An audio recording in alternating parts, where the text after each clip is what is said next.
আসসালামু আলাইকুম, কেমন আছেন সবাই? আলহামদুলিল্লাহ আমি ভালো আছি, আপনারাও ভালো থাকেন।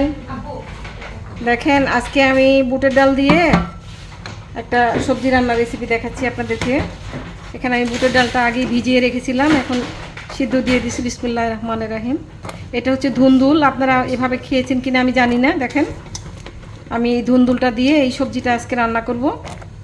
অনেক মজা এই রেসিপিটা। এটা আপনারা রুটি দিয়ে খেতে পারেন, ভাতের সাথেও খেতে পারেন, পরোটা দিয়ে।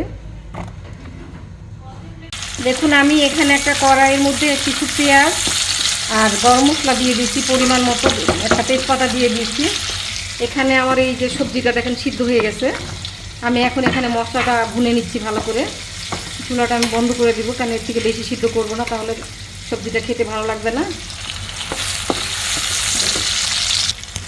দেখেন এখানে আমি হলুদ মরিচ দিয়ে দিয়েছি। আমি একটু আদা রসুনের পেস্ট দিব এখন। একটু হলুদ মরিচের গুঁড়ো দিয়ে দিয়েছি পরিমাণ মতো। মশলাটা একটু ভুনে নিব ভালো করে।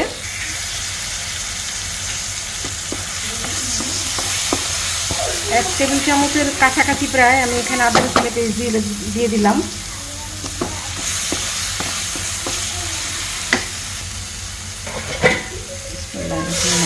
একটু সামান্য পানি দিলাম মশলাটা ভুনার জন্য। মশলাটা ভুনা হয়ে গেছে আমার। দেখুন আমি এখন এটা আমার সবজিটার মধ্যে ঢেলে দিচ্ছি। দেখেন মশলাটা ভুনা করে আমি এখানে দিয়ে দিচ্ছি, ভালো করে কষিয়ে। এভাবে আপনারা ধুন্দুলটা এইভাবে রান্না করে খেয়ে দেখবেন। যে কোনো ডাল দিয়ে রান্না করতে পারেন। আমি আজকে বুটের ডাল দিয়ে করছি। আমি মাঝে মাঝে এটাকে আমি দিয়ে করি, মুগ ডাল দিয়ে করি।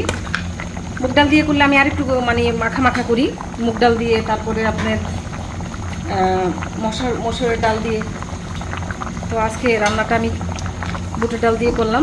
তো কেমন হলো, ভালো লাগলে অবশ্যই লাইক শেয়ার করবেন, কমেন্ট করে জানাবেন। ভালো থাকবেন সবাই। চুলাটাও বন্ধ করে দিচ্ছি। আল্লাহ হাফেজ। আসসালামু আলাইকুম।